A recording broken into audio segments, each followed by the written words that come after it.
welcome back to Matt Thomas Overdrive. There are now 2,000 subscribers. We just reached that goal last week. So I really appreciate all the new people that have come aboard and the rest of you that have been with me these past 5 years or so. I get asked a lot about two things. When am I going to publish my sheet music, and when am I going to make more cover tutorial videos? So that's what I want to address here today. I'll start with the sheet music first. Since I did that video a month ago, the response was really nice. You guys had a lot of nice things to say, a lot of great advice, and I really appreciate the feedback. A lot of good ideas in there. I want to address particularly one person who responded to me, and I'm quite flattered by all the advice that he has given me and appreciative of it. And that is Stuart Clayton. Stuart Clayton has his own website, baselinepublishing.com. I will put a link to it in my description of the video. And Stuart is based in the UK, and he's a musician and has written for Bass Guitar magazine. He's done a lot of transcriptions for bass players like Stuart Ham, Bernard Edwards of Chic. I think I want to buy that book next. And John Entwistle. And when Stuart got back to me, I looked him up, and I immediately went on Amazon and bought this book, and I got it within less than 24 hours. The John Entwistle bass book. The Who is my favorite band of all time. Yeah, there's a Quadrophenia poster back there, and I ordered this book. I wanted to see what his work was like, and I don't get starstruck often. I'm pretty even-keeled and laid back. And when I've met heroes and worked with famous people, but I am blown away by this. This is really cool. Not only does it have the songs written out neatly with standard notation and tab, and the articulations are correct, but every song has a section titled Performance Notes, like a nicely written page, and it kind of talks about the music and rock music, the song and rock music history, in the Who's history, techniques, what songs it might have been inspired by, tuning. It gets into the music theory, what bass he used on the studio recording. It's just really cool. There's a discography in the back. In the front, there's a biography. There's sections about his amplification and what bass guitars he used. Really, I mean, I look at it and it's even more than I had in mind for what I wanted to do with my transcriptions. So Stuart was very kind, and we've emailed back and forth over the last couple weeks, and just a really nice guy. He's a great writer. His emails are a pleasure to read. So he gave me a lot of good advice, and he suggested I do some market research. So that's what I'd like to do now. His book has about 15 to 20 songs in it, like I said, and he said that was a good number to do. I have to apply for a license to do this, and I have to tell them what songs I want to do. I think I have to declare what the title of the book would be, and how many copies I want to publish, and what I want the cover price to be. So that's kind of what I want to figure out from you guys. How many of you would buy a book like this? How many of you would be interested in something like that? There is an overhead cost, and it's not insignificant, that I would have to invest in doing this. But if I sell all the copies, I would make some money, and hopefully you would all have what you want. When Stuart suggested doing this more of a compilation and less of an album, you know, my initial idea was to do like a Seconds Out book and a Three Sides Live book, and he said that might be hard to do because sometimes they don't want to license out an album. So I was thinking like live compilations, you know, based on certain tours. And to me, it seems, the way I think about this stuff when I learn it, the Genesis show, when my band started 10 years ago, our manifesto was to cover 76 to 82. Sometimes I feel like I can talk them into the Mama Tour, but that window of time, you know, it's after all the Peter Gabriel costumes, like that musical theater approach era, where they were just kind of like a rock band on stage, and but before the stadium shows, which is just really, we play theaters, so it's hard to like recreate the Invisible Touch tour, you know, in a 1,000-seater theater, you know. So, but if you think about it from 76 to 82, which is what I've done my videos from, you know, there's a 76, 77 tour that covers the in-concert video and Seconds Out. It's the era that he had the RMI and the Pro Soloist, very similar to like the Lamb and Selling England tours. And then you have like the 78 and 80 era, which is like the famous live recordings, you know, Nebworth 78, Lyceum 1980. And that's when he had the CP70 piano with a poly synth on top. And then you have the 81, 82 era, which is Three Sides Live. And there's a live album and concert video for that too, and you know, based around the Prophet 10 in the center. So I feel like if I did 3 books covering those 3 live eras, that would, my notes, my performance notes would kind of tie in, the presets that I talk about and the signal chain would all kind of go together. So that's kind of gets away from the greatest hits thing, you know. Maybe someone buying a generic Genesis book would be upset that, you know, that the musical box isn't in there, or the Land of Confusion isn't in there, you know. It's very specific. So I made a list of what the first book I'd like to do, which would be the Three Sides Live era one, 81, 82. So my concept would be all the songs from the 3 live sides of Three Sides Live and the rest of the songs in the movie. So here it is. So you've got your Duke songs, Behind the Lines Duchess, Turn It On Again, Misunderstanding. And you've got your Abacab songs that are on the album, the Three Sides Live album. Dodo Lurker, Abacab, Me and Sarah Jane. And then you'd have the In the Cage medley, and I'd have to buy a license for all the little bits and pieces. But I know it's a popular medley. So In the Cage, portions of Cinema Show, portions of Slippermen, Afterglow. And then you'd have the 3 songs from the from Abacab that were from the movie that weren't on the album. Man on the Corner, No Reply at All, Who Done It. And then if I add songs that are exclusive, that were played on the 82 tour but not the 81 tour, there's Follow You, Follow Me. And that bit of semantics takes care of giving you a complete Three Sides Live album, right? Because that Follow You, Follow Me is from the 80 tour. And then the one little odd thing, Watcher of the Skies from the Lamb Lies Down medley from 1982. I don't know about that one. I mean, it's the intro and the outro of the song in a different key than Foxtrot. It's in E instead of F sharp. Do you guys want that? Should I pay for the license for that little bit? Same thing with Who Done It. Do you guys want to play Who Done It? I mean, my version sounds like the album, if you've watched my video, but it's not how Tony really played it. So that is 16 songs, or if I leave Who Done It and Watcher of the Skies out, 14 songs. I feel like that's a pretty substantial book that I can sell as live keyboard highlights 81, 82, whatever clumsy title I overcome.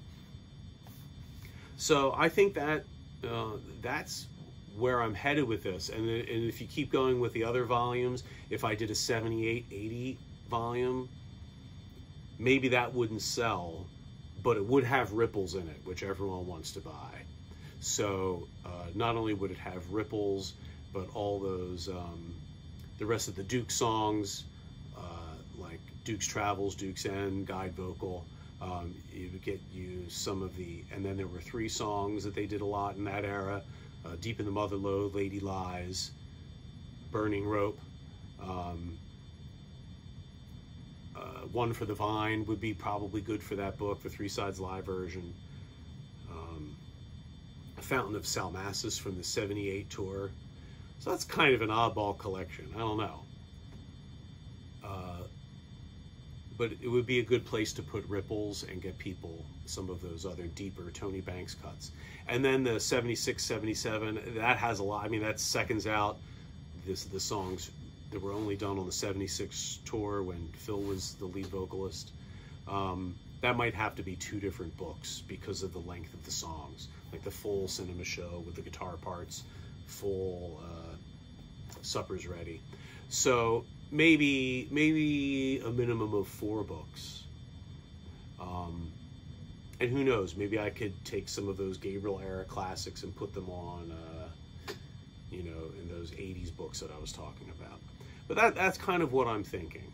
I don't know what the best way to do market research is just to kind of see what you guys think. I don't know. Would you guys, could I sell a few hundred copies of each of those books to you? You know, do I do some kind of crowdfunding, like a Kickstarter, to get my upfront costs taken care of? I've never really done anything like that. I don't know how that ties in with publishing books through Amazon. So I don't know how I would do some kind of pre-sale thing. So again, I'm asking for your advice on this. I would really like to do it though. I think to have like a couple nice volumes that I've published with my work that you get to enjoy, I think that's just a really kind of cool thing.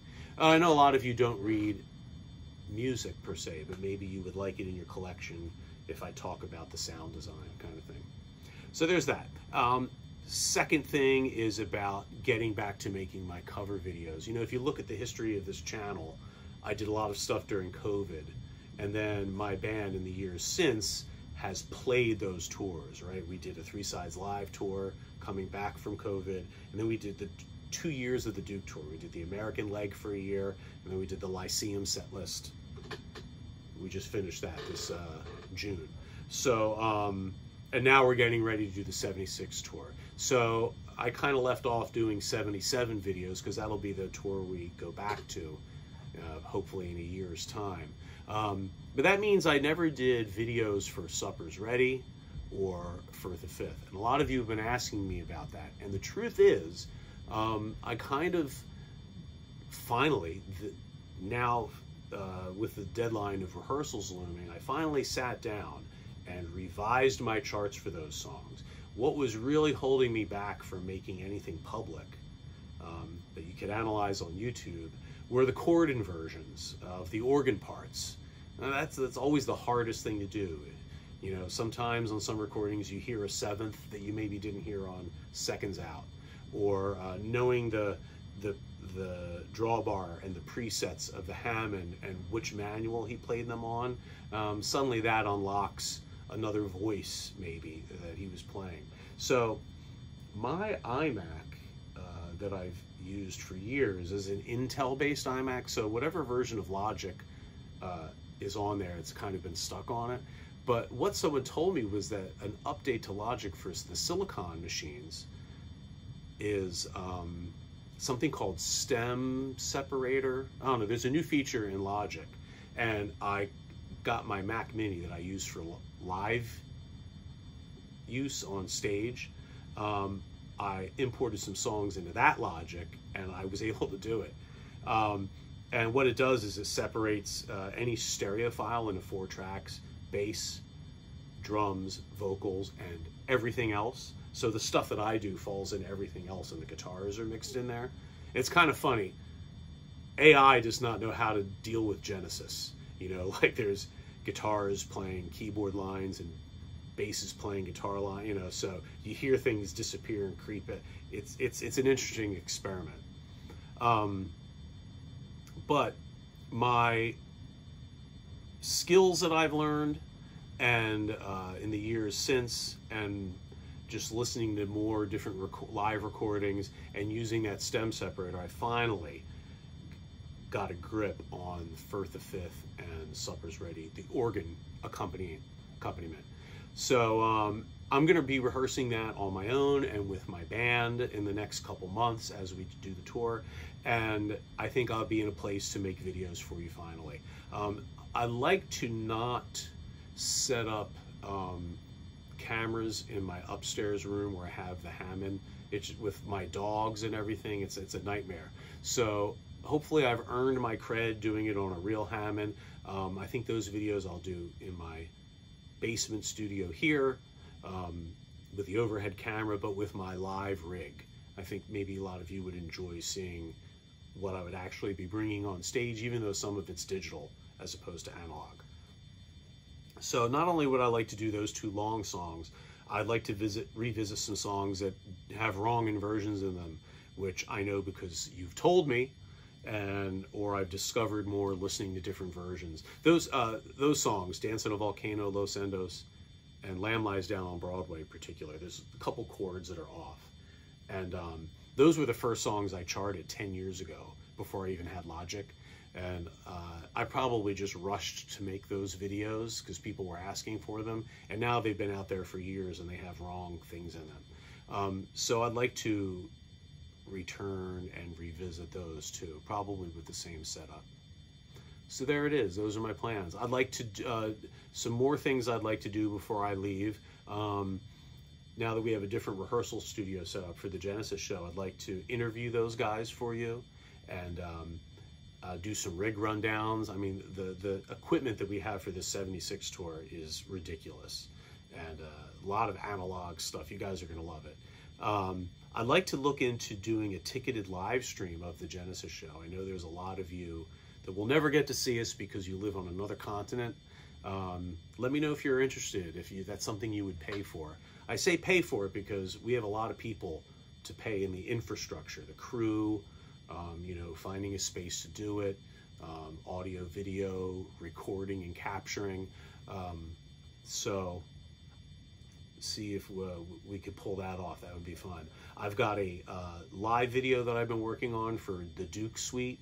I've been mixing and mastering the audio for my master's thesis. I'll have my master's degree completed in music technology in October. So you guys will be seeing that too. And the reason I played this organ at the beginning, you know, I collect a lot of vintage keyboards. In the last couple weeks, I've gotten 2 pieces that I've been dying to get. I have all the electromechanical rock and roll instruments I've always wanted, except a Vox Continental, that's what this is.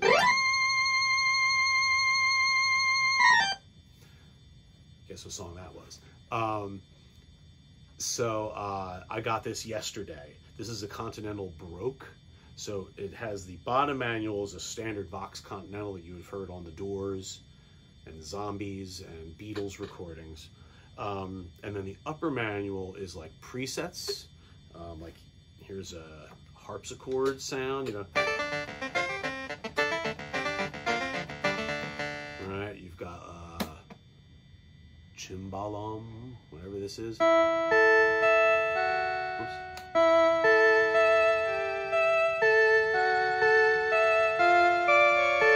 Some of the keys don't work on that. So it's a really fun instrument. It's in great shape, and I got it pretty affordably. The other instrument I got was a Jenko Celeste, which is a 3-octave Celeste. You know, like you play keys and it hits, hammers hit bells like a glockenspiel bell. And that's what Danny Federici had on top of his Hammond organ in the E Street Band. So all those old Springsteen songs like Born to Run, ding, ding, ding, ding, that's what that is. So, I don't know, are you guys interested in me doing videos demonstrating all these weird keyboards that I have? I don't like to watch videos of people jamming, so I'm not interested in making them. But if you guys want me to kind of show you this stuff, let me know. Maybe I'll do those. I have 3 pianos that are getting restored right now. I took them up to Vintage Vibe a couple weeks ago. Vintage Vibe, look them up. They're a keyboard restoration company in New Jersey. I took my Rhodes, my Wurlitzer, and my Pianet there. They would normally be behind me where I'm sitting.